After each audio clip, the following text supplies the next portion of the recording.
Speaking at the University of London, Lord Malloch-Brown outlined the need for reform to international institutions such as the UN and the International Monetary Fund.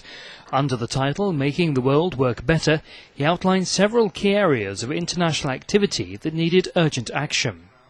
Reform of the international financial system, reform of the international environmental system, and reform of the international security system around the UN Security Council and peacekeeping. And just to throw in one more, continued reform of the international development system.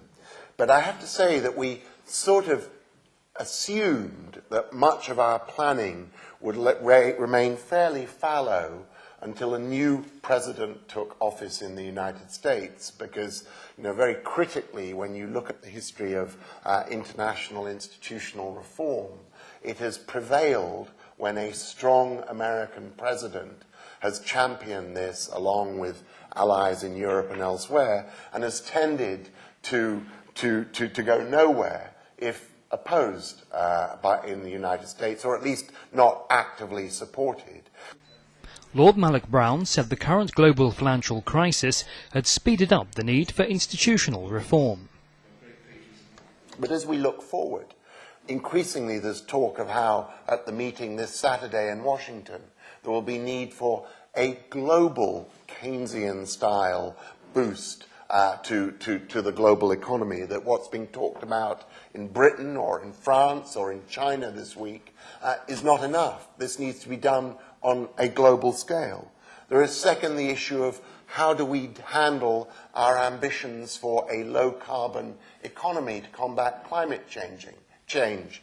Do we park it while we get through the financial and economic crises of the next year or so?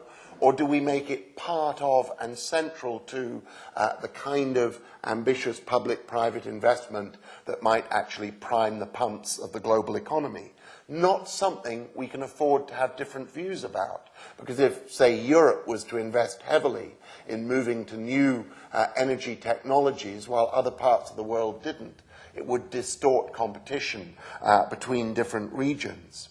Similarly, as we address issues going forward of market regulation and transparency and capital standards for financial institutions and reporting requirements, if we don't deal with this on a universal global basis, again we will create situations where monies will crowd into less regulated, less transparent markets, or better government-guaranteed markets at the expense of a more logical allocation of capital across global needs.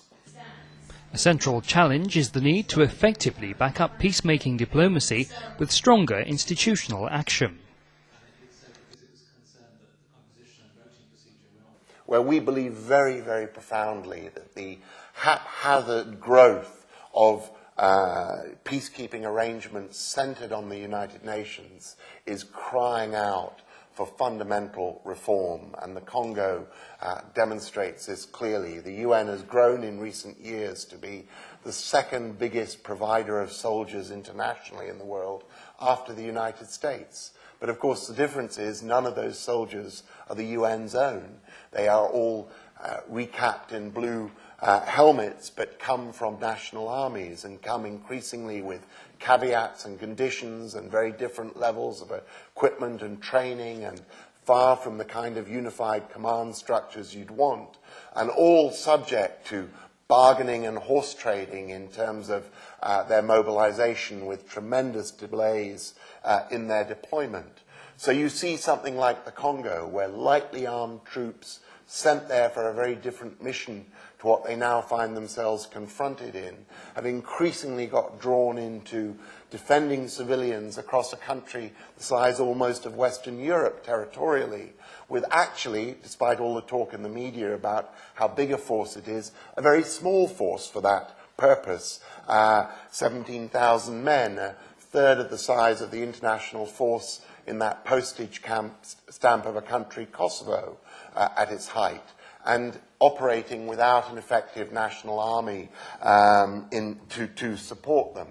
So the challenges of being able to effectively back up peacemaking diplomacy by effective security is one that we need to address, because these regional wars, these civil wars, are every bit as much a part of our times as financial crises. The difficulty is they rarely achieve the same sustained hit on the capitalist pocketbook that allows the political will to solve them, as we're now solving the financial crisis.